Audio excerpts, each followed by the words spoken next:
నమస్తే అండి. ఓం శ్రీ గురుభ్యో నమః. ఓం శ్రీ గణాధిపతయే నమః. ఓం శ్రీ మాత్రే నమః.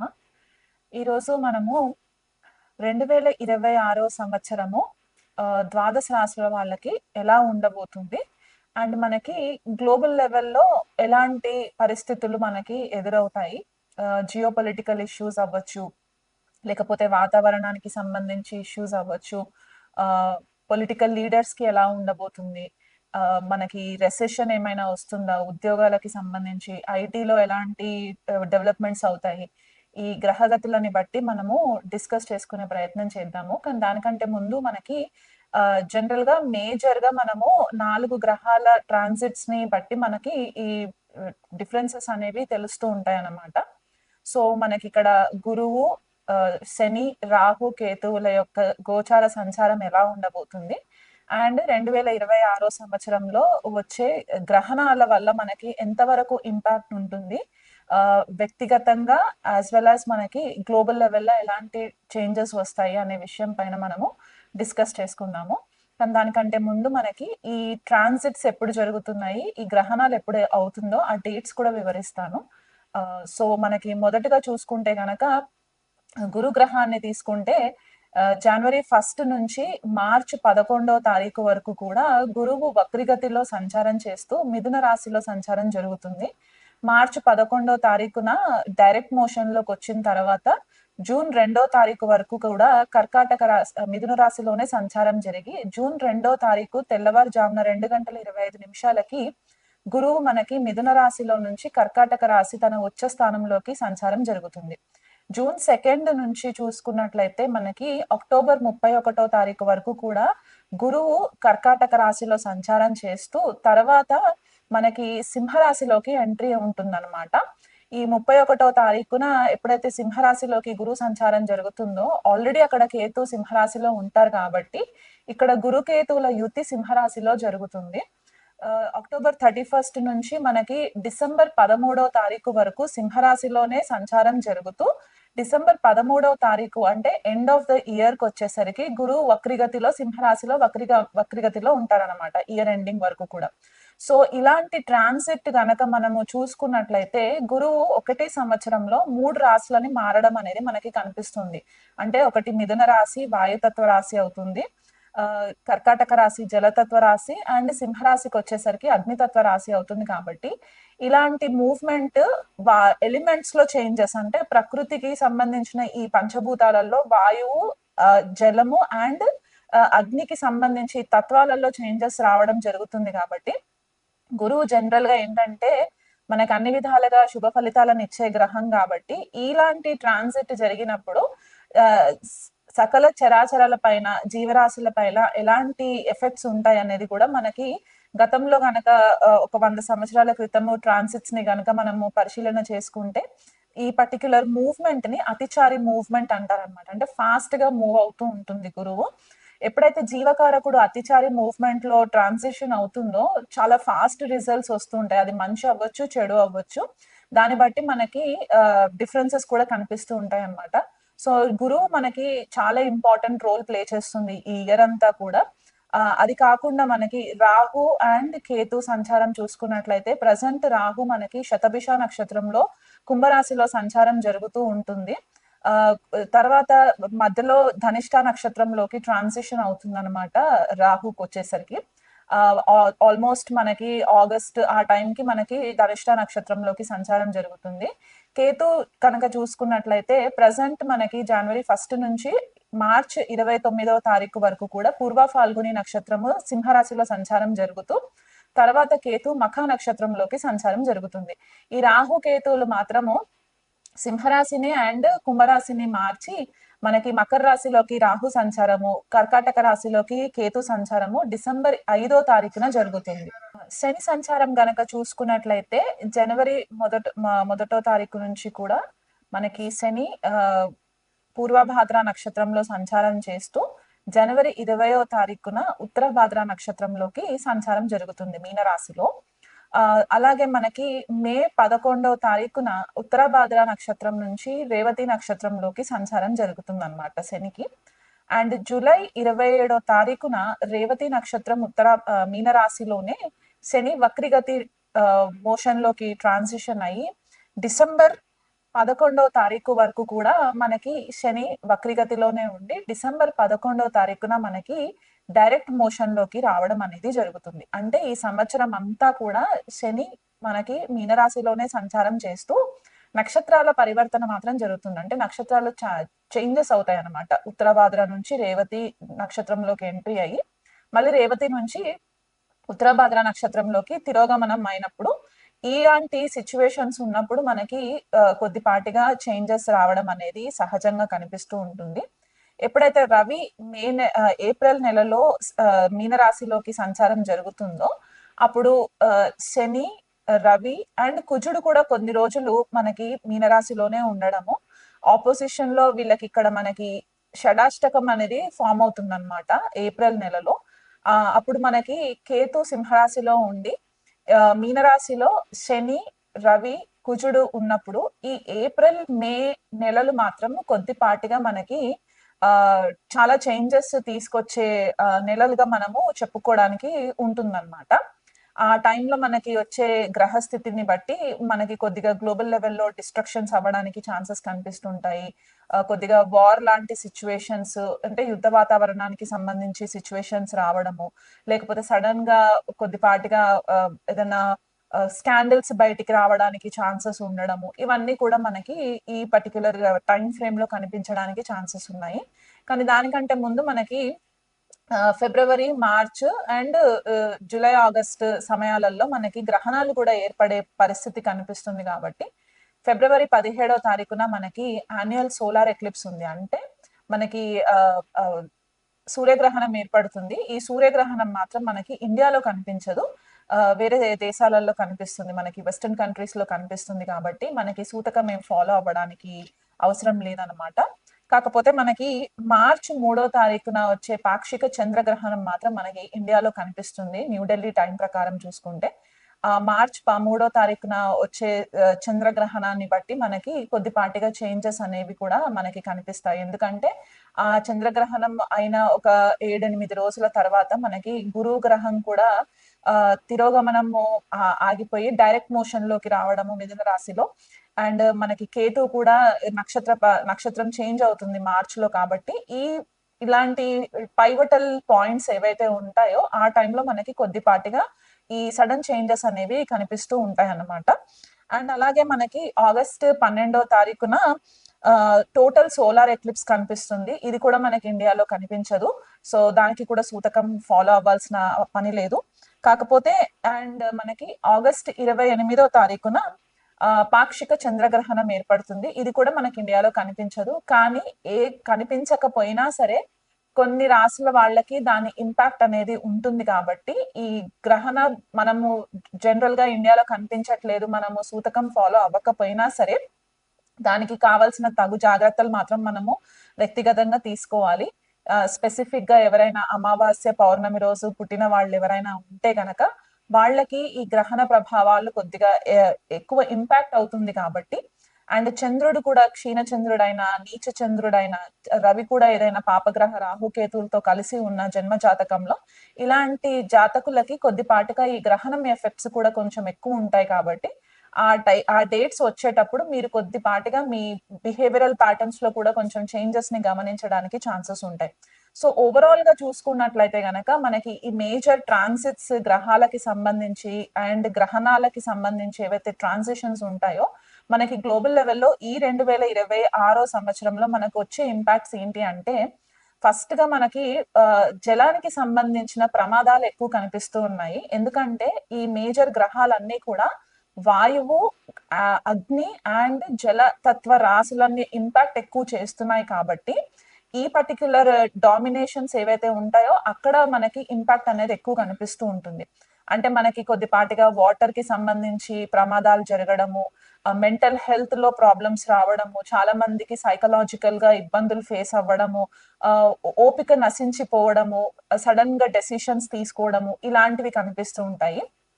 జియోపొలిటికల్ ఇష్యూస్కి వచ్చేసరికి ఏమవుతుందంటే గ్లోబల్ లెవెల్లో ఎవరైతే నేషనల్ లీడర్స్ కానీ ఉంటే గనక ఆ నేషనల్ లీడర్స్ సడన్ గా ప్రాబ్లమ్స్ లోకి రావడము, ఇది వరకు ఏవైనా కనుక కొన్ని తెలిసి తెలియని తప్పులు ఏవైనా చేసి ఉంటే కనుక ఆ స్కాండల్స్ అన్ని బయటికి రావడానికి చాలా ఆస్కారాలు కనిపిస్తున్నాయి. ఎందుకంటే శని మీనరాశిలో ఉండి కేతు సింహరాశిలో ఉన్నప్పుడు షడ అష్టకాలు ఫామ్ అవుతాయి. కాబట్టి ఎప్పుడైతే గురుగ్రహం కూడా అక్టోబర్ ఎండింగ్ లో కేతుతో సంచారం జరుగుతుందో ఇప్పటి వరకు ఏవైనా విషయాలు దాచిపెట్టి గ్లోబల్ లెవెల్లో ఆ కంట్రీ సిటిజన్స్ నుంచి దాచిపెట్టిన విషయాలు ఏవైతే ఉంటే అవన్నీ కూడా బయటికి రావడానికి చాలా ఛాన్సెస్ ఎక్కువ ఉన్నాయి. పొలిటికల్ లీడర్స్ లో కొంతమందికి లైఫ్ థ్రెటనింగ్ సిచ్యువేషన్స్ కూడా ఉన్నాయి. కాబట్టి మీరు వ్యక్తిగతంగా జన్మ జాతకాలు పరిశీలన చేయించుకున్నట్లయితే బాగుంటుంది. అసాసినేషన్స్ కూడా కనిపిస్తున్నాయి. కాబట్టి కొద్దిగా ఇంటెన్స్ గా మనము పూజలు అవి ఇవి చేసుకోవడానికి కూడా ఒక ఆపర్చునిటీ ఉంటుందన్నమాట. వీలైనంత మట్టుకు ట్రాన్స్పరెన్సీ మెయింటైన్ చేయండి. ఇప్పటి వరకు ఏవైతే డాక్యుమెంట్స్ కి సంబంధించి పాస్ట్ లో దాచిపెట్టిన డాక్యుమెంట్స్ ఏవైనా ఉంటే అవన్నీ కూడా వెలికి తీసి ప్రాబ్లమ్స్ క్రియేట్ చేయడానికి కూడా ఆపోజిషన్ లీడర్స్ నుంచి, ఇది గ్లోబల్ లెవెల్లో చెప్తున్నాను, ఇండియాకి పరిమితమే కాకుండా ఇలాంటి సిచ్యువేషన్స్ కూడా మనకి కనిపించే పరిస్థితులు కనిపిస్తాయి. అండ్ అలాగే మనకి మన సిటిజన్స్ ఎవరైతే ఉంటారో వేరే కంట్రీస్ కి వెళ్తారో వాళ్ళపైన కూడా కొద్దిపాటిగా అటాక్స్ అనేవి కనిపిస్తున్నాయి. సో వీలైనంత మట్టుకు మీరు మంచి సెక్యూర్డ్ ప్లేసెస్ లో ఉండడానికి ప్రయత్నం చేసుకోండి. రాహు శతభిష నక్షత్రంలో ఉన్నారు కాబట్టి ఇప్పుడు మనకి కొద్దిపాటిగా ఐటీకి సంబంధించి, ఆర్టిఫిషియల్ ఇంటెలిజెన్స్ కి సంబంధించి చాలా చేంజెస్ రాబోతున్నాయి. మెరైన్ టెక్నాలజీ కూడా చాలా ఎక్కువ ఇంపాక్ట్ అవ్వడానికి ఛాన్సెస్ ఉన్నాయి. మన ఇండియన్ నేవీ అవ్వచ్చు, కొత్త కొత్త పరికరాలని కూడా తీసుకొచ్చి వాళ్ళు అడ్వాన్స్డ్ టెక్నాలజీని యూజ్ చేయడానికి కనిపిస్తుంది. మెడికల్లో కూడా చూసుకున్నట్లయితే మెడికల్లో కూడా న్యూ టెక్నాలజీని ఎక్కువ వాడడానికి కనిపిస్తుంది. డేటా సైంటిస్ట్ కెరియర్స్ కానివ్వండి, డేటా అనలిస్ట్ కెరియర్స్ కానివ్వండి, ఇవి చాలా ఎక్కువ బూమ్ అవ్వడానికి ప్రాస్పెరిటీ కనిపిస్తుంది. కాబట్టి ఐటీ రంగంలో ఉన్న వాళ్ళు కొత్త స్కిల్స్ నేర్చుకొని మీ యొక్క జాబ్స్ ని అప్గ్రేడ్ చేసుకునే ప్రయత్నం చేసుకోండి. మీరు ఇప్పుడు అప్గ్రేడ్ చేసుకోకపోతే గనక మీకు జాబ్ ఆపర్చునిటీస్ తగ్గిపోవడానికి ఛాన్సెస్ ఎక్కువ కనిపిస్తున్నాయి. ఎందుకంటే రెసెషన్ కూడా మనకి ఇక్కడే ఏఐ ఎక్కువ బూమ్ అవ్వడం వల్ల మనకి ప్రాబ్లమ్స్ ఉంటాయి. స్పెసిఫిక్ గా సర్వీస్ డెస్క్ కి సంబంధించి కెరియర్స్ లో ఎవరైనా ఉంటే గనక, అంటే IT service desk, IT service management ఇలాంటి జాబ్స్ లో ఎవరైనా ఉంటే గనక వాళ్ళకి కూడా కొద్దిపాటిగా ఇంపాక్ట్ పడడానికి ఛాన్సెస్ కనిపిస్తున్నాయి. కాబట్టి వీలైనంత మట్టుకు ఈ ఏఐ టెక్నాలజీని యూజ్ చేసుకునే ప్రయత్నం చేసుకోండి. మనకి ఏలియన్ టెక్నాలజీ అంటే ఏలియన్స్ కి సంబంధించి, యుఎఫ్ఓస్ కి సంబంధించి, గ్రహాంతర వాసులకి సంబంధించి చాలా ఇన్ఫర్మేషన్ మనకి ఇయర్ బయటికి రావడానికి ఛాన్సెస్ ఎక్కువ కనిపిస్తున్నాయి. స్పెసిఫిక్ గా మనకి రాహు శతభిషాలో నుంచి ధనిష్టాలోకి వచ్చే వరకు. ఇండియా లెవెల్లో చూసుకున్నట్లయితే కనుక మనకి ఆల్రెడీ మనకి ఇండిపెండెంట్ ఇండియా హోరోస్కోప్ కనుక చూసుకున్నట్లయితే ప్రజెంట్ మనకి కుజ మహాదశ స్టార్ట్ అయింది. కాబట్టి మనకి నైబరింగ్ కంట్రీస్ పాకిస్తాన్ అవ్వచ్చు, బంగ్లాదేశ్ అవ్వచ్చు, ఈ కంట్రీస్ తోటి కొద్దిపాటిగా మనకి యుద్ధ వాతావరణము, కొద్దిగా అన్రెస్ట్, కొద్దిగా యాంగ్జైటీ ఇలాంటివి రావడానికి చాలా ఛాన్సెస్ ఎక్కువ కనిపిస్తున్నాయి. ఫైనాన్షియల్ క్రైసిస్ కూడా కనిపిస్తుంది. మే, జూన్ ఆ టైంకి వచ్చేసరికి చాలా మట్టుకు మనకి గ్లోబల్ ఎకానమీలో చాలా ఇంపాక్ట్ రావడానికి, సడన్ గ్లోబల్ ఎకానమీ పడిపోవడము, స్టాక్స్ పడిపోవడము, ఈ ట్రేడింగ్ ఎవరైతే చేస్తుంటారో వాళ్ళు కొద్దిగా కేర్ఫుల్ గా ఉండాలి. ఎందుకంటే స్టాక్స్ పడిపోవడానికి కూడా ఆపర్చునిటీస్ చాలా ఎక్కువ కనిపిస్తున్నాయి. ఎందుకంటే గురువు వాయుతత్వ రాశి నుంచి జలతత్వ రాశిలోకి వెళ్ళినప్పుడు ఏమవుతుందంటే హోమ్ కంఫర్ట్స్ ఎక్కువ అవుతాయి. గురువుకి ఎకనామీ గురించి అంత నాలెడ్జ్ ఉండదు. కాబట్టి ఈ ఎకనామీలో కొద్దిపాటిగా చేంజెస్ రావడానికి, ఫైనాన్షియల్ ట్రాన్సాక్షన్స్ లో చేంజెస్ రావడానికి కూడా చాలా మట్టుకు ఇంపాక్ట్ కనిపిస్తుంది. కాబట్టి ఆ విషయంలో కొద్దిగా కేర్ఫుల్ గా ఉండండి. గ్లోబల్ లెవెల్లో మెంటల్ హెల్త్ చాలా ఇంపార్టెంట్ అయిపోతుంది ఈ సంవత్సరము. చాలా మంది కూడా ఐసోలేషన్ ప్రిఫర్ చేయడానికి ఇష్టపడుతూ ఉంటారు. Meditation, spiritual classes, occult subjects, జ్యోతిష్యం నేర్చుకోవడం, టారో నేర్చుకోవడం ఇలాంటి వాటిపైన ఎక్కువ ఇంట్రెస్ట్ ఉండడానికి కూడా ఆస్కారాలు కనిపిస్తున్నాయి. ఎప్పుడైతే గురువు, కుజుడు, కేతు కలిసి సింహరాశిలో సంచారం జరుగుతుందో ఆల్మోస్ట్ ఒక నెల రోజుల టైం అన్నమాట మనకి, అక్టోబర్ నుంచి నవంబర్ వరకు. ఈ టైంలో ఇండియా లెవెల్లో మాత్రం కొద్దిపాటిగా కేర్ఫుల్ గా ఉండండి. సడన్ గా ఏదన్నా యుద్ధ వాతావరణం రావడము, లేకపోతే అగ్ని ప్రమాదాలు జరగడము, జలతత్వంకి సంబంధించిన ప్రమాదాలు జరగడము, పిల్లలు సూసైడ్ చేసుకోవడానికి ఛాన్సెస్ ఎక్కువ ఉండడము, బయటికి వచ్చి గొడవలకి సోషల్ యాక్టివిస్టులు ఎక్కువ అయిపోవడము, ఇవన్నీ కూడా మనకి కనిపించే ఛాన్సెస్ ఉన్నాయన్నమాట 2026 లో. సో ఇవన్నీ కూడా గ్లోబల్ లెవెల్లో మనకి ఇంపాక్ట్ చేసి మన వ్యక్తిగత డొమెస్టిక్ పీస్ కూడా కొద్దిపాటిగా డిస్టర్బ్ అవుతుంది. కాబట్టి వీలైనంత మటుకు దైవారాధన చేసుకుంటూ ఉండండి, మెడిటేషన్ ప్రాక్టీసెస్ చేస్తూ ఉండండి. ఇండియా లెవెల్లో మనకి national leaders and regional leaders బాగుండాలని చెప్పి మన వంతు ప్రేయర్స్ మనం చేస్తూ కంటిన్యూ చేస్తూ ఉండి వాళ్ళ క్షేమంగా ఉంటే మన ఎకానమీ కూడా బాగుంటుంది. కాబట్టి ఆ రకంగా మీరు దేశం కూడా బాగుండాలని చెప్పేసి మీ రెగ్యులర్ ప్రేయర్స్ చేసుకుంటూ ఉండండి. ఇది మండేన్ లెవెల్లో ప్రెడిక్షన్స్ అన్నమాట. వృశ్చిక రాశి వాళ్ళకి 2026 రాశి ఫలాలు ఎలా ఉండబోతున్నాయి అనేది చూద్దామండి. వృశ్చిక రాశి వాళ్ళకి చతుర్థంలో రాహు, దశమంలో కేతు, పంచమంలో శని, అష్టమంలో గురువు జూన్ 2వ తారీఖు వరకు, తర్వాత భాగ్యంలోకి గురు సంచారము అక్టోబర్ 31వ తారీఖు తర్వాత, దశమంలోకి గురు సంచారం జరుగుతుంది. సో ఇలాంటి గ్రహస్థితిని కనుక మనం చూసుకున్నట్లయితే వృశ్చిక రాశి వాళ్ళకి ఆల్రెడీ చతుర్థంలో రాహు సంచారం జరగడం వల్ల మానసిక ఉద్రిక్తత అనేది చాలా ఎక్కువ క్లియర్ గా కనిపిస్తుంది. గృహంలో అశాంతి నెలకొనుట, వీళ్ళకి ఏ పని మొదలు పెట్టుకున్నా కూడా ప్రాపర్ గా దైవ బలం లేకుండా ఇబ్బందులు ఫేస్ చేయడము. ఎందుకంటే అష్టమంలో కూడా గురువు సంచారం జరుగుతుంది కాబట్టి ఇక్కడ గురు బలం కూడా వృశ్చిక రాశి వాళ్ళకి లేకపోవడము. సో ఈ మానసిక హెల్త్ విషయంలో చాలా ఇబ్బందులు ఫేస్ చేయడము, ఫిజికల్ హెల్త్ లో కూడా ఇబ్బందులు రావడము, ఏ పని మొదలు పెట్టుకున్నా కూడా డిలేస్ అవ్వడము, అండ్ ఆలోచన విధానంలో కూడా చాలా మట్టుకు నెగిటివ్ థింకింగ్ అనేది వృశ్చిక రాశి వాళ్ళకి క్లియర్ గా కనిపిస్తుంది.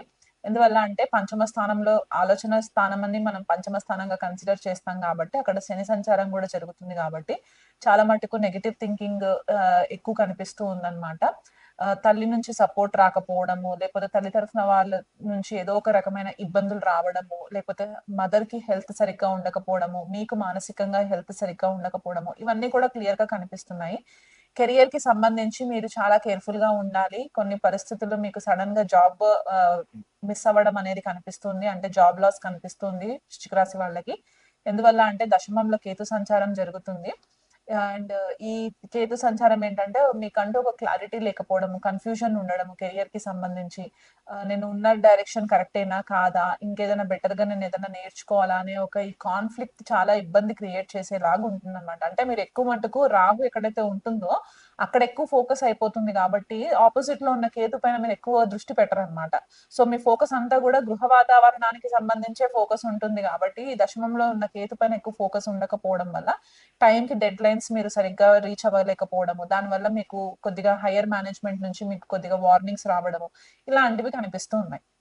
పంచమంలో శని సంచారం కూడా జరుగుతుంది కాబట్టి మీ క్రియేటివిటీ స్కిల్స్ కి సంబంధించి కొద్దిగా ల్యాక్ అవ్వడం అనమాట. అంటే ఇంట్రెస్ట్ లేకపోవడము, ఈ రోజు చేద్దాము రేపు చేద్దాము అని డిలే చేస్తూ ఉంటారనమాట. సో దాని వల్ల కూడా కొద్దిగా డిస్టర్బెన్సెస్ రావడానికి ఆస్కారం ఉంది. కాబట్టి ఈ విషయాలన్నిట్లో కూడా మీరు కొద్దిగా ఇవన్నీ సెల్ఫ్ గా మనము హీల్ చేసుకునే ఈ విషయాలు కాబట్టి అవన్నీ అధిగమించి ఒక ప్రణాళిక బద్ధంగా నేను ఈ టైంకి ఇది చేస్తాను అని ఒక టు డూ లిస్ట్ పెట్టుకున్నట్లయితే కనుక ఈ సంవత్సరం అంతా మీకు కొద్దిగా ఫేవరబుల్ గా ఉంటుంది.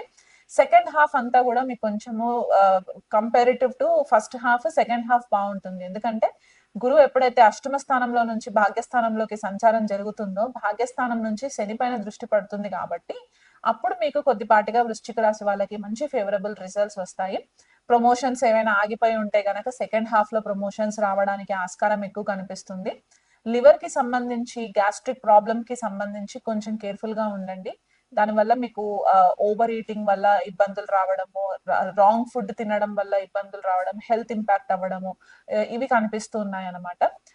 వృశ్చిక రాశి వాళ్ళు ఎవరైనా టీనేజ్ స్టూడెంట్స్ ఉండి లేకపోతే హైయర్ ఎడ్యుకేషన్ కోసం ప్లాన్ చేసుకున్న స్టూడెంట్స్ ఉంటే గనక మీకు ఎడ్యుకేషన్ లో కొద్దిపాటిగా ఇంట్రెస్ట్ తగ్గడం అనేది కూడా కనిపిస్తుంది.